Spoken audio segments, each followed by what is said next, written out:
AskReddit by Relics in Enchilin. People of Reddit who go to people's houses for a living. What was the oddest thing you've seen?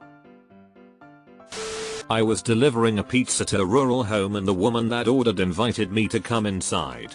I stepped inside and stood in her kitchen while she got some cash. There were a couple of children in dark living room sitting on the floor watching TV. I saw movement against the wall behind the kids, so I looked over and saw what looked like a giant, breathing flesh-colored tent, about the size of a couch that's sitting on a stack of old blankets. It was so big and unexpected that when I saw it I just stood there while my brain tried to process this breathing pile of flesh. Then the pile of flesh sat up and looked at me. It was a pig, a fucking huge one. Big enough that I think it probably stayed inside because I'm not sure it could fit through the kitchen door. The lady I was delivering to said something like, "Oh, that's just Pud and he won't bother you." Holy shit. The way you wrote this was not really odd, but extremely depressing. We were at an elderly man's house and I stumbled upon a note left out on a dresser that he had written. I quickly glanced at it and realized it was a confession or intended suicide note. In the note, he said he missed his wife and often wishes he was dead, thinking he should just drive off the road and into a tree so he can be with her again. I know I shouldn't have read it, but curiosity got the best of me. I think of him often. I hope he has found peace and a reason to keep going.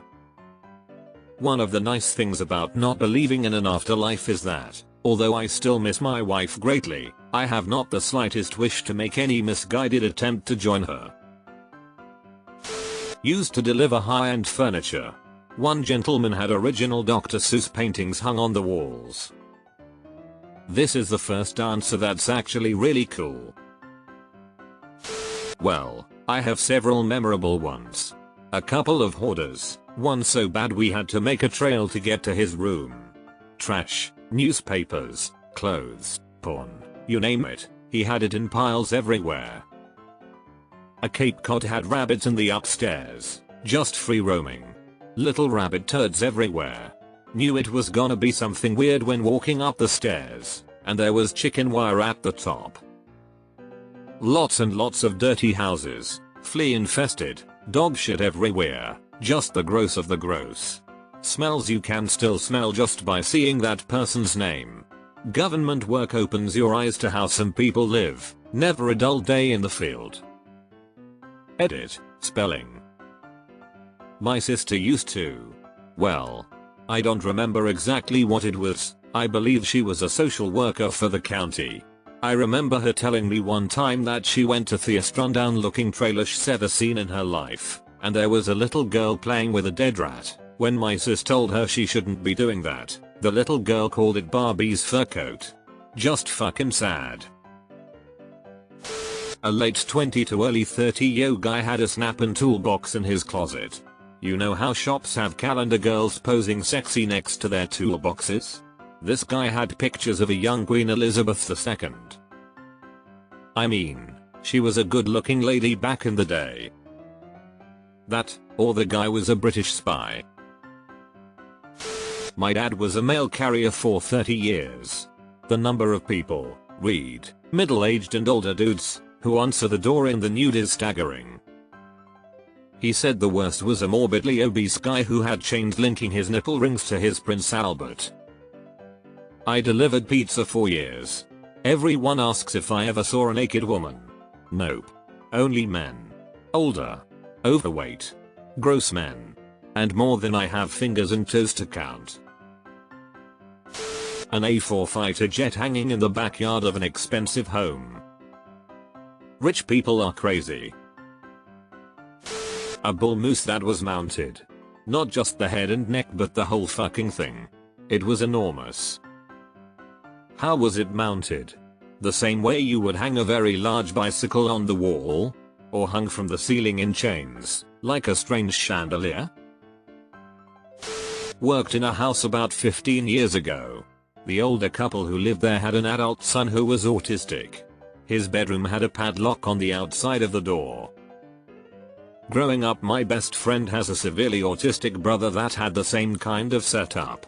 He was a flight risk and the parents were terrified he would try to take off in the middle of the night while they were sleeping and get hurt. They also cut his door in half so they could keep the top half open sometimes and use the bottom half like a baby gate. Shit was crazy tbh. The walls covered in pictures of themselves. Single guy, walls covered in giant Sears photo studio type portraits in frames. Different outfits and by the look spanning a few years. I went on a date with a guy whose house had these. I noped out of there so fast. Dude had a giant nude painting of his wife on their bedroom wall. Another time, I was going into a basement. The homeowner was disabled so I just walked down by myself. The homeowner neglected to tell me that they had a mannequin standing by the back door. I hadn't turned on all the lights yet, and it scared the shit out of me. I live in Oklahoma and deliver meals on wheels. Guns, guns, guns, guns. Guns in the corner. Guns on wall. Guns on the tables. Guns down the hall. Guns in the bathroom. Guns on the bed. I drop on the porch. Don't need to get dead. Diasus approves this message. This wasn't me but an inspector I used to work with. He went into a home that wasn't very well lit. As the homeowner was showing him around, the inspector realized there was a man sitting perfectly still in an armchair with laundry piled on top of him. The man never moved or said anything, but the inspector said his eyes followed him everywhere. Super bizarre lol. Mona Lisa man. Puppies in the freezer. There was actually a pretty good explanation. The puppies had died naturally and it was winter so they needed to wait until the ground thawed. Fair point, but that's morbid af. I am an HVAC tech. Pull up to a regular suburban residential house for a standard no heat call. No problem. Knock on the door and an older Asian guy answers. He can't speak English well but he knows why I am there. As I walk in, I notice about 20 Asian ladies all sewing away on these big sewing machines. Piles and piles of fabric everywhere. It took me about 45 minutes to diagnose and fix the problem, and all the while he just walks around watching them. He offered me a mellow yellow and I handed him the bill and went on my way. Another time I was called out to what looked like a lower income housing complex. I asked the guy where the breaker box was. He said it was behind the bedroom door which was shut. I asked him if it was okay if I went in. He said his girlfriend is sleeping but it's okay. I reset the breaker and noticed that there is a sex doll in his bed. I walked out and shut the door and he asked me if I woke her up. Lol. No dude. She's sound asleep. Poorly taxidermied animals. Improbably huge sex toys. Sex dungeons. Actually, only one so far. Trash bags absolutely full of weed. Work as a paramedic. All the stuff listed above was incidental and not immediately pertinent to why the PT called 911. There's no such thing as an improbability huge sex toy. You just need to focus. A dead body. I used to work for a junk removal service. We got a call for a hoarder house that there was maybe a 36 inches wide pathway to walk from room to room, with random shit piled up to about chest high. Roughly 2 days into it, one of my guys pulled us off the clean out to inform us he found what he thought was a body. The lead and I went in and sure enough, there was a mummified body buried under shit. Cops believed that he died before being crushed by a pile of shit that got knocked over by one of the myriad of rodents in the house. I ended up quitting shortly thereafter. You win. Years ago, I agreed to teach a former co-worker and his wife how to use their video camera before they took a big trip to Europe. They knew I'd previously been in video production. They lived in a normal 1,500 square feet ranch house in the suburbs. When I got there, the best way I can describe the decor was extra. It was all very expensive and nice, but there was a lot of it, and none of it went together. The living room was all black lacquer furniture, faux fur rugs, and black and white pyramids and obelisks everywhere. The kitchen was jungle themed, complete with stuffed tigers hidden on top of the cabinets. There was the Elvis room that they used for a lounge.